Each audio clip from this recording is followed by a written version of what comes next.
सभी साथियों को नमस्कार। स्वागत है आपका कृष्णा 9155 यूट्यूब चैनल पर। और साथियों, आज हम इस वीडियो के माध्यम से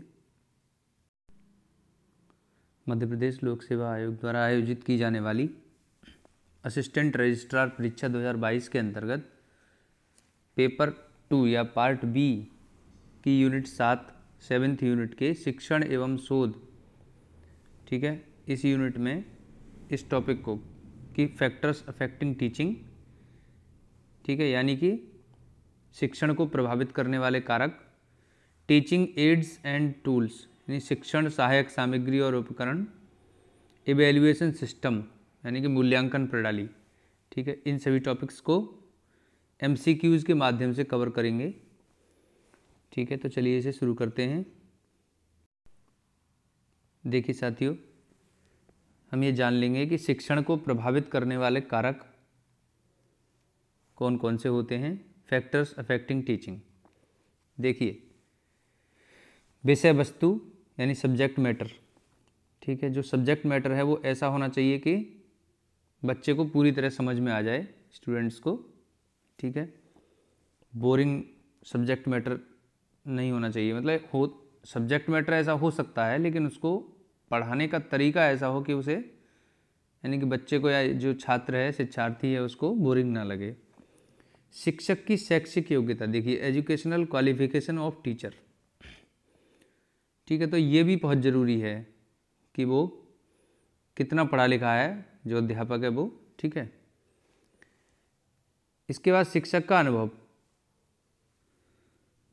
ठीक है, एक्सपीरियंस ऑफ टीचर, शिक्षण कौशल, टीचिंग स्किल्स, ठीक है। कक्षा का वातावरण, इन्वायरमेंट ऑफ क्लासरूम, ठीक है, पूरी तरह से डिसिप्लिन हो। और क्लास के वातावरण के संबंध में हम ये भी कह सकते हैं कि वो जो क्लास है वो ऐसे हो कि हवा आती जाती हो, मतलब एयर ही होना चाहिए, है ना, लाइट अच्छी होनी चाहिए उसके अंदर, हैं, और बाकी ऐसी चीज़ें होनी चाहिए क्लासरूम के अंदर कि बच्चे को जो है ऐसा फील ना हो कि ये क्लासरूम नहीं बल्कि एक जेल है, ऐसा ना लगे, ठीक है।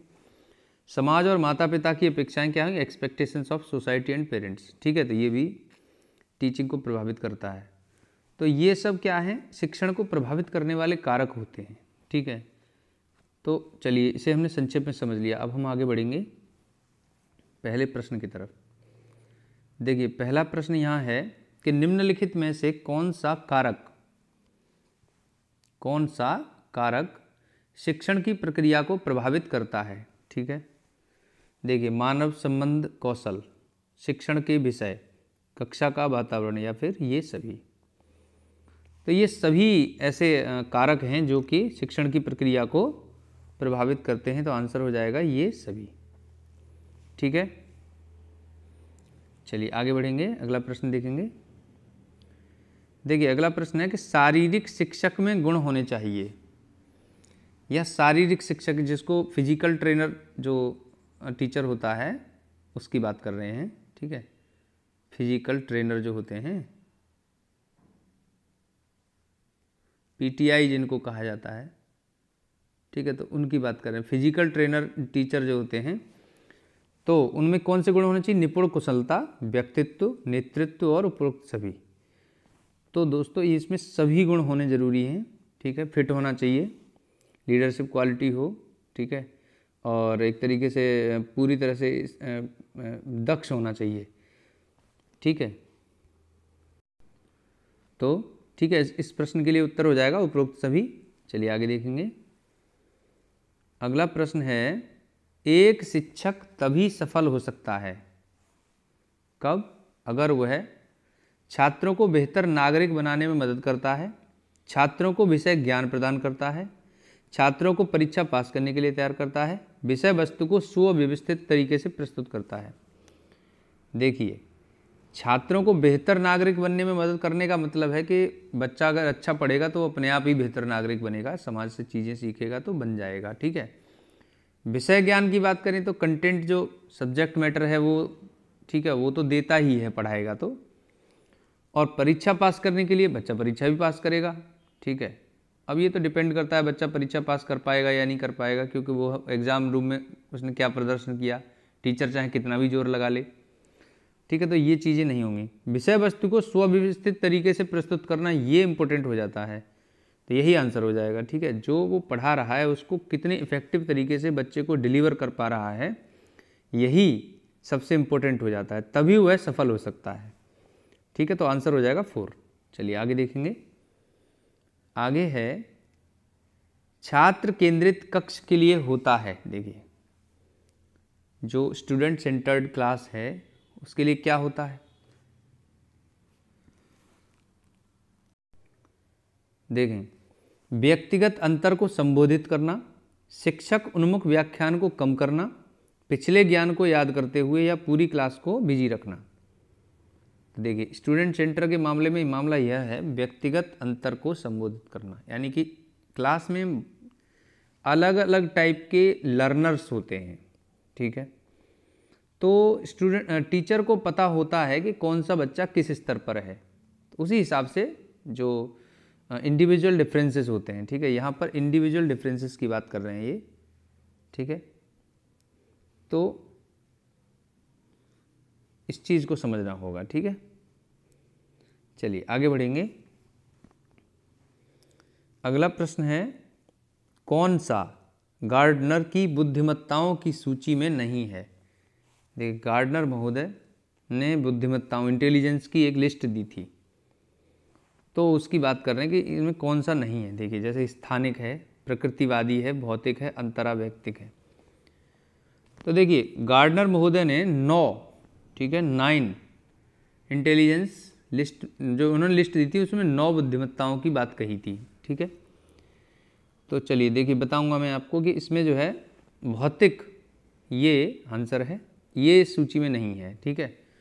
तो इसमें कौन कौन से हैं, जैसे एक तो है भाषाई, ठीक है, भाषाई आप लोग नोट कर सकते हैं, भाषाई, ठीक है। एक है तार्किक बुद्धिमत्ता, यानी कि तार्किक गणितीय, ठीक है, तार्किक गणितीय। उसके बाद अगला है प्रकृतिवादी, प्रकृतिवादी, ठीक है। उसके बाद है अंतरावैयक्तिक, ये वाला, और उसके बाद है अंतःवैयक्तिक, ठीक है, अंतःवैयक्तिक,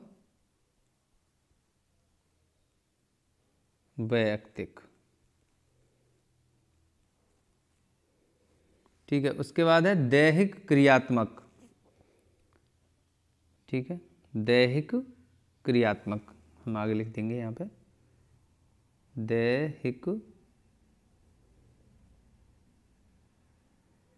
क्रियात्मक, ठीक है। इसके बाद है सांगीतिक,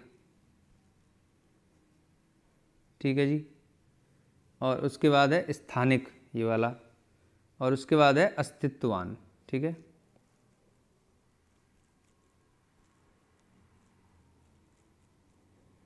ये 9, ठीक है, इंटेलिजेंस हैं जो गार्डनर महोदय ने बताई थी, ठीक है। तो आंसर यहाँ पर इस प्रश्न के लिए क्या हो जाएगा 3 भौतिक, ठीक है। चलिए अगला सवाल देखेंगे।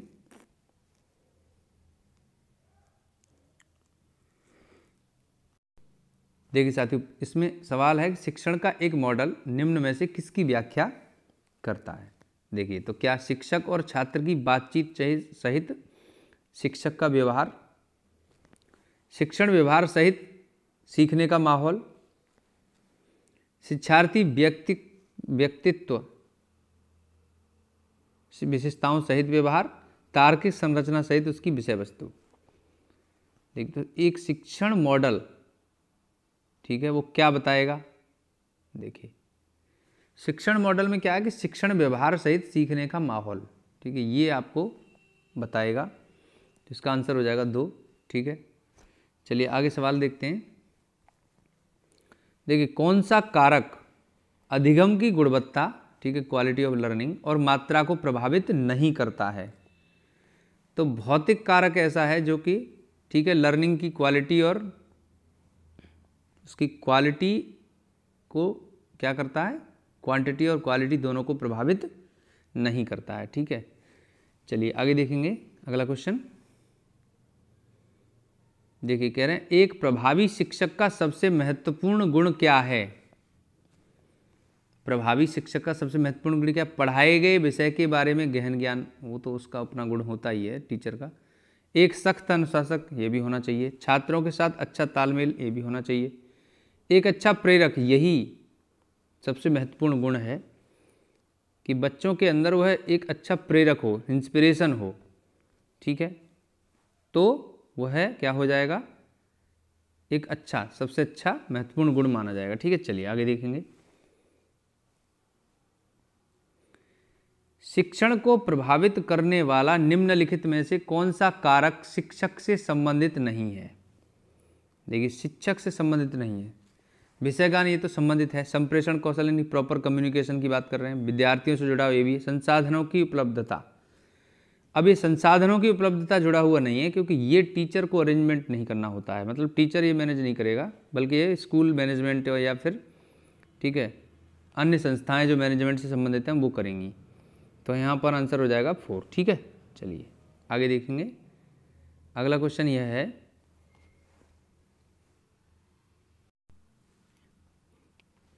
आप एक शिक्षक के लिए सबसे आवश्यक कौशल इनमें से किसे मानते हैं। देखिए बच्चों को पुस्तकों को अच्छी तरह से समझने में मदद करने की क्षमता, बच्चों को सभी अभ्यास करने में मदद करने की क्षमता, पुस्तकों से संभावित कार्रवाई करने की क्षमता, पुस्तकों पर उनकी स्वयं की राय से बच्चों की मदद करने की क्षमता। ठीक है, देखिए यहाँ पर क्या है कि बच्चे जो है किताब को समझ लें, है ना, ये चीज़, और अभ्यास कर लें, ये सभी कौशल आवश्यक तो हैं, ठीक है, लेकिन सबसे ज़्यादा इंपॉर्टेंट क्या हो जाएगा, पुस्तकों पर उनकी स्वयं की राय से बच्चों की मदद करने की क्षमता, मतलब बच्चा क्या सोच रहा है पर्टिकुलर टॉपिक के बारे में, तो उसको समझाएं। ठीक है, कि बेटा ये चीज़ इस तरह से है, आप ऐसा नहीं सोच सकते, या मतलब ये गलत सोच रहे हैं आप, या फिर आप सही सोच रहे हैं। अगर कोई बात ऐसी है भी जो बच्चा सही सोच रहा है तो उसको बताएं, फिर उसको, है ना, एक तरीके से समझाते हुए कि इस टॉपिक को ऐसे पढ़िए।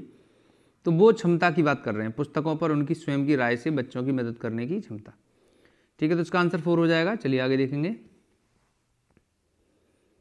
अगला क्वेश्चन यहाँ है, निम्नलिखित में से कौन सा कथन, ठीक है, सही शिक्षक के बारे में सही नहीं है। कौन सा कथन शिक्षक के बारे में सही नहीं है। छात्रों को उन्हें अपना आदर्श नहीं बनाने देना चाहिए, नहीं, ये तो बात ठीक नहीं है। पुस्तकों और प्रयोगशालाओं से खुद को मुक्त करना चाहिए, नहीं।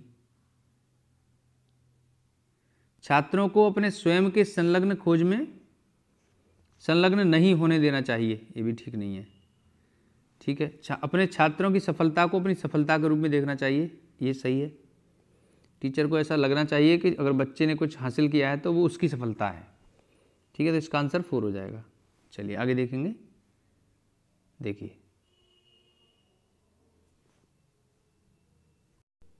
देखिए साथियों, ये प्रश्न पूछ रहे हैं कि दृश्य सहायक सामग्री के उदाहरण हैं। दृश्य का मतलब हो जाएगा विजुअल। ठीक है, विजुअल की बात कर रहे हैं। विजुअल यानी सिर्फ देख पाएं। ठीक है, तो बाल साहित्य, पत्र पत्रिकाएं, चित्र, यही सही है, क्योंकि बाल साहित्य, नाटक क्या है, एवी हो जाएगा, दोनों ऑडियो वीडियो हो जाएगा, प्रतिरूप। ठीक है, नाटक, सिनेमा, कंप्यूटर, एवी के एग्जाम्पल हैं ऑडियो वीडियो के। चित्र पत्रिकाएं और टेलीविज़न, इसमें टेलीविज़न जो है वो एवी हो जाएगा। तो यही चीज़ ऐसी है सिर्फ और सिर्फ विजुअल की बात कर रहे हैं, यानी देख पाए बच्चा सिर्फ। ठीक है, तो आंसर हो जाएगा 1। चलिए आगे हम बात करेंगे, भाषा शिक्षण में दृश्य श्रव्य साधनों के प्रयोग का मुख्य प्रयोजन क्या है। शिक्षण में विविधता लाना, ठीक है, विद्यार्थियों की विभिन्न इंद्रियों को क्रियाशील बनाना, रोचकता का संचार करना, मनोरंजन करना। देखिए तो कुल मिलाकर के एक इंटरेस्टिंग बनाना, और टीचिंग में डिफरेंट टाइप से हम, है ना, जो है क्या है कि ये विविधता को ला सकते हैं, डाइवर्सिटी कर सकते हैं, और ठीक है इंटरेस्टिंग बना सकते हैं। विद्यार्थियों के विभिन्न इंद्रियों को क्रियाशील बनाना, ठीक है, ये इंपॉर्टेंट है। यहाँ मुख्य प्रयोजन यही है, आंसर हो जाएगा 2। ठीक है, बच्चा जो है पूरी तरह से क्रियाशील हो जाएगा इसको देखेगा अगर हम ऑडियो वीडियो साधनों का प्रयोग करेंगे तो। ठीक है, चलिए आगे देखेंगे। देखिए अगला क्वेश्चन है, ये देखिए कह रहे हैं कि समतल पर बिखरी सामग्री को बहुत तेज प्रकाश द्वारा पर्दे पर प्रतिबिंबित किया जा सकता है। कैसे कर सकते हैं? फिल्म स्ट्रिप के माध्यम से, स्लाइड के माध्यम से, एपीडाइस्कोप के माध्यम से, या मैजिक लालटेन के माध्यम से। तो देखिए समतल पर बिखरी सामग्री को बहुत तेज प्रकाश द्वारा पर्दे पर प्रतिबिंबित एपीडाइस्कोप के माध्यम से हम प्रतिबिंबित कर सकते हैं। ठीक है, तो आंसर 3 हो जाएगा। चलिए आगे देखेंगे। देखिए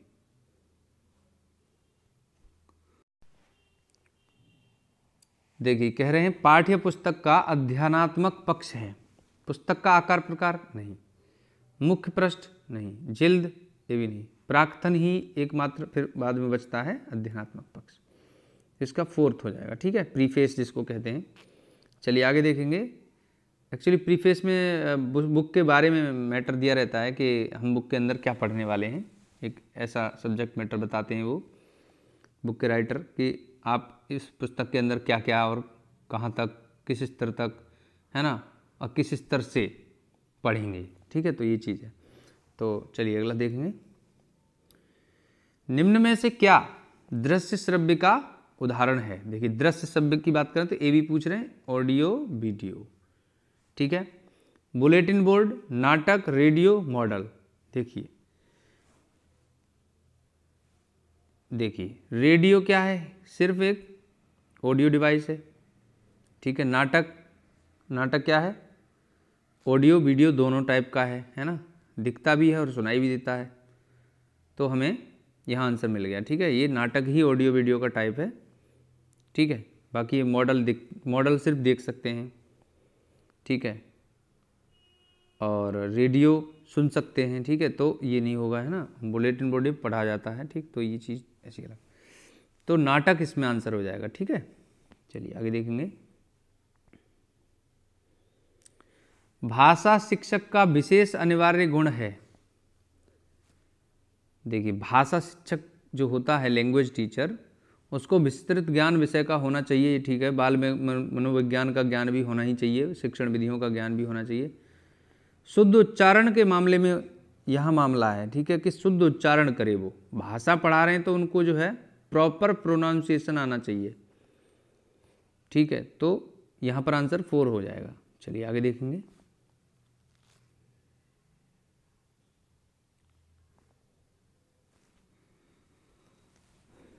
देखिए प्रश्न है, भाषा शिक्षण के संदर्भ में बाल साहित्य का उद्देश्य क्या है? अगर आप लैंग्वेज पढ़ाना चाह रहे हैं बच्चे को तो, और बाल साहित्य दे रखा है उन्होंने, तो उसका उद्देश्य क्या है? बच्चों को उत्साही पाठक बनने के लिए प्रोत्साहित करना, यही ठीक है। ठीक है, बाकी चीज़ें गलत हैं। बच्चों को साहित्यिक विधाओं से, पर ये सब बच्चा नहीं, छोटा बच्चा नहीं जानता है। बच्चों को जीवन कौशल ये सब बातें नहीं जानता बच्चा। यही है, बच्चों को उत्साही पाठक, ठीक है, बनाने के लिए प्रोत्साहित करना, ये आंसर हो जाएगा। चलिए आगे देखेंगे। अगला प्रश्न है, हिंदी भाषा की किस शिक्षण विधि के दौरान अनुदेशनात्मक सामग्री अपेक्षित है? अब देखिए, उद्बोधन विधि, आदर्श विधि, प्रसंग कथन विधि या वाक्य प्रयोग विधि। तो अगर आप हिंदी भाषा पढ़ा रहे हैं तो ठीक है, अनुदेशनात्मक सामग्री की बात कर रहे हैं तो उद्बोधन विधि यही इंपॉर्टेंट है। ठीक है, देखिए उद्बोधन विधि का मतलब यहाँ हम ऐसे कहेंगे कि अनुदेशनात्मक सामग्री का मतलब हो गया कि अगर कोई मॉडल, ठीक है, जैसे यानी कहने का मतलब ये है कि जैसे अगर आप हिंदी भाषा के कठिन शब्दों का अर्थ बोलकर नहीं बता पा रहे हैं, ठीक है, बच्चा समझ नहीं पा रहा है, तो उसको आप प्रत्यक्ष प्रदर्शन यानी कि कुछ दिखाकर, जैसे कि मॉडल है, कोई चित्र है, ठीक है, प्रत्यक्ष प्रदर्शन वस्तु कुछ ऐसी दिखा करके आप उन्हें बता सकते हैं। तो यही इस उद्बोधन विधि का एक अपना, ठीक है, पॉइंट है। चलिए आगे देखेंगे। आगे है अधिगम सहायक सामग्री यानी लर्निंग एड्स, जो बात कर रहे हैं ना, टीचिंग मटेरियल्स में जो होता है, जो पठन अथवा लेखन कौशल के विकास में उपयोगी नहीं है। देखिए तो क्या उपयोगी नहीं है? भाषा प्रयोगशाला, पोस्टर, श्यामपट्ट, मानचित्र। अब लर्निंग की बात कर रहे हैं तो सीखने के लिए पठन अथवा लेखन, ठीक है, तो पोस्टर ये पठन लेखन के लिए सही है, श्यामपट्ट भी सही है, मानचित्र भी सही है। भाषा की प्रयोगशाला ये एक डिफरेंट चीज़ है, ठीक है, यहाँ पे तो आंसर हो जाएगा एक, ठीक है, भाषा प्रयोगशाला, ठीक है, आंसर क्या हो जाएगा यहाँ पे? भाषा की प्रयोगशाला। ये लेखन और पठन के विकास में उपयोगी नहीं है, ठीक है। चलिए आगे देखते हैं अगला क्वेश्चन। अगला क्वेश्चन है भाषा व साहित्य के अध्ययन अध्यापन में इनमें से क्या अनिवार्य है? देखिए क्या अनिवार्य? पाठ्यपुस्तक, श्यामपट्ट, नमूना, इनमें से कोई नहीं। तो जो अनिवार्य वस्तु है वो है पाठ्यपुस्तक, किताब होना जरूरी है, ठीक है। भाषा और साहित्य अगर पढ़ना है आपको तो उसके लिए बुक होनी चाहिए। चलिए आगे देखेंगे मूल्यांकन। अब हम इवैल्यूएशन की बात करेंगे यहाँ से। तो पहला प्रश्न यहाँ देख रहे हैं मूल्यांकन से संबंधित, इसका उद्देश्य क्या है? देखिए एक छात्र की उपलब्धि का डेटा प्राप्त करना, मूल्यांकन की एक आवधिक प्रक्रिया का पालन करना, शैक्षिक उपलब्धियों को मापने और छात्रों में सुधार की दिशा में काम करना, किसी विषय में किसी व्यक्ति के ज्ञान का परीक्षण करना। देखिए यहाँ पर अगर मूल्यांकन की बात करें तो शैक्षिक उपलब्धियों को मापने और छात्रों में सुधार की दिशा में काम करना, ये मूल्यांकन का उद्देश्य होता है, ठीक है। चलिए आगे देखेंगे किसी छात्र के प्रदर्शन का मूल्यांकन करने का सबसे अच्छा समय कब है? देखिए कह रहे हैं जब निर्देश समाप्त हो गया हो, निर्देशात्मक प्रक्रिया के दौरान, केवल अनुदेश की प्रमुख इकाइयों के अंत में, या जब निर्देश शुरू हो गया हो। तो देखिए जब मूल्यांकन करना है छात्रों के प्रदर्शन का तो आप निर्देशात्मक प्रक्रिया के दौरान ही ये कर सकते हैं, ठीक है। इसका आंसर 2 हो जाएगा। चलिए आगे देखेंगे अगला प्रश्न है मूल्यांकन मापन से अलग है, ठीक है, यदि हाँ तो कैसे? देखिए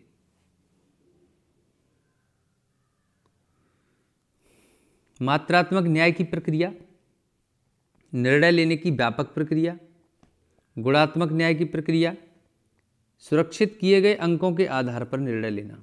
देखिए यह मामला यह है कि निर्णय लेने की व्यापक प्रक्रिया ये मूल्यांकन में है, ठीक है। और मापन में क्या है कि आप एक फिक्स स्टैंडर्ड सेट हैं, उसके आधार पर आप चीज़ों को बनाते हैं, ठीक है, मतलब चीज़ों को मेजर करते हैं कि हाँ भाई कैसे कैसे किसी बच्चे ने क्या स्कोर किया और उसका फिर क्या सीखने का स्तर है, ये सभी चीज़ें फिक्स हैं, सेट हैं, ठीक है। मूल्यांकन में निर्णय लेने की व्यापक प्रक्रिया का मामला होता है। चलिए अगला क्वेश्चन देखेंगे।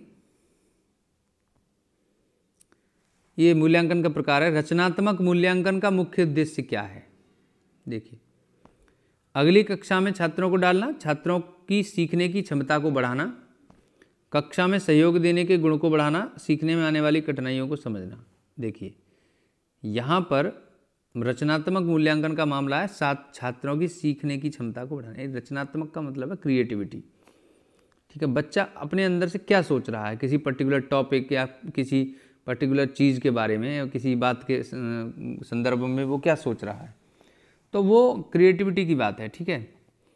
तो यहाँ पर रचनात्मक मूल्यांकन का उद्देश्य क्या है? छात्रों की सीखने की क्षमता को बढ़ाना। अगला प्रश्न देखिए, अगला प्रश्न है कि निम्नलिखित में से कौन सा, ठीक है, मूल्यांकन के त्रिकोण का भाग नहीं है? देखिए क्या कह रहे हैं, शैक्षिक उद्देश्य, मूल्यांकन, शिक्षण अनुभव, अधिगम अनुभव। तो एक मूल्यांकन के संबंध में त्रिकोण का, ठीक है, इस तरह से त्रिकोण बनाते हैं एक मूल्यांकन के संबंध में। तो हम जो है क्या क्या इसमें रखते हैं, देखिए यहाँ पर होते हैं शैक्षिक उद्देश्य, ठीक है, शैक्षिक उद्देश्य ये रखते हैं, और यहाँ रखते हैं अधिगम यानी लर्निंग, ठीक है, और यहाँ पर रखते हैं हम मूल्यांकन। तो यहाँ पर आप आंसर देख सकते हैं कि जी क्या नहीं है, शिक्षण अनुभव ये इसमें शामिल नहीं है। ठीक है, ये आंसर हो जाएगा। ठीक, चलिए अब देखिए आगे, मूल्यांकन का त्रिकोण हमने समझ लिया। चलिए आगे देखेंगे। अगला प्रश्न है यहाँ, किसी छात्र के प्रदर्शन का मूल्यांकन करने का सबसे अच्छा समय क्या है? हमने पढ़ लिया, ये दोबारा से आ गया क्वेश्चन। क्या है? निर्देशात्मक प्रक्रिया के दौरान। ठीक है, तो ये आंसर हो जाएगा। अगला क्वेश्चन देखिए। अगला प्रश्न क्या है? सुचालक और कुचालक की छात्रों की समझ का आकलन करने का सबसे अच्छा तरीका क्या है? ठीक है सॉरी। तो देखिए, अब यहां पर उनसे एक उदाहरण देने को कहना, उनसे दैनिक उपयोग की सामग्री की व्याख्या करने को कहना, दिए गए सामग्रियों को सुचालक और कुचालक के रूप में लेबल करने के लिए उनसे कार्य करने के लिए कहना, उन्हें अलग अलग सुचालक और कुचालक दिखाकर। देखिए, तो यहाँ क्या होगा कि बच्चे को इस बारे में कैसे बताएंगे? तो पहले तो उनको बताएं कि बच्चा मतलब वो वे सभी जो है सुचालक और कुचालक को पहले देखें, यहाँ पर ये चीज़ें रखी हुई हैं। ठीक है, तो वे उन सब चीज़ों को देखेंगे।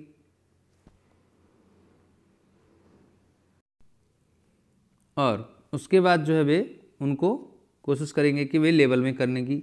ठीक है, तो ये इसका आंसर हो जाएगा कि दिए गए सामग्रियों को आप उन्हें दिखाएं, दें और उसके बाद उसे लेबल करें, तब वे इस चीज़ को थोड़ा बहुत समझ सकेंगे। प्रायोगिक तरीके से अगर आप ठीक है करवाएंगे तो बच्चा जल्दी सीखेगा। ठीक है, छोटे बच्चों के लिए कहते हैं खेल खेल में सीखना, थोड़े बड़े बच्चों के लिए कहते हैं करके सीखना। तो प्रैक्टिकल करके देखेंगे अगर आप वे, तो जल्दी सीख जाएंगे। ठीक है, चलिए अगला क्वेश्चन देखेंगे। देखिए, कह रहे हैं, प्रश्न है, सतत एवं व्यापक मूल्यांकन में समग्र शब्द किससे संबंधित है? अब देखिए किससे संबंधित है? तो देखिए, संज्ञानात्मक स्तर में, सहपाठचर्या क्रियाकलाप से, समग्र विकास से या शैक्षिक क्षेत्र से। तो यहाँ पर जो सतत एवं व्यापक मूल्यांकन, इसको CCE कहते हैं। ठीक है, तो इससे कैसे संबंधित है? समग्र विकास से संबंधित है। ठीक है, तीसरा आंसर हो जाएगा। ठीक है, आंसर। चलिए आगे देखेंगे हम। अगला प्रश्न है यहाँ पे, छात्रों की प्रगति की निगरानी करने और तदनुसार शिक्षण को संशोधित करने के लिए मूल्यांकन का सबसे अच्छा तरीका कौन सा है? ठीक है, छात्रों की प्रगति की बात कर रहे हैं।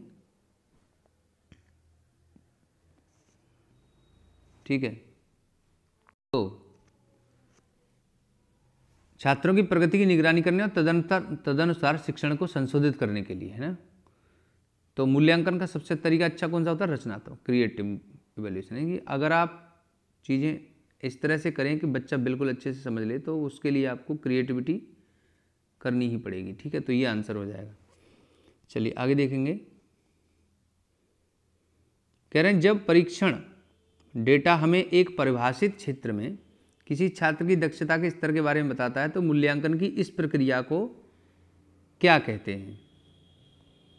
तो इस प्रक्रिया को मानदंड संदर्भित परीक्षण ठीक कहते हैं, यानी कि पहले से इंस्ट्रक्शंस या जो पैरामीटर्स सेट हैं उनसे संबंधित परीक्षण की बात कर रहे हैं। ठीक है, चलिए आगे देखेंगे।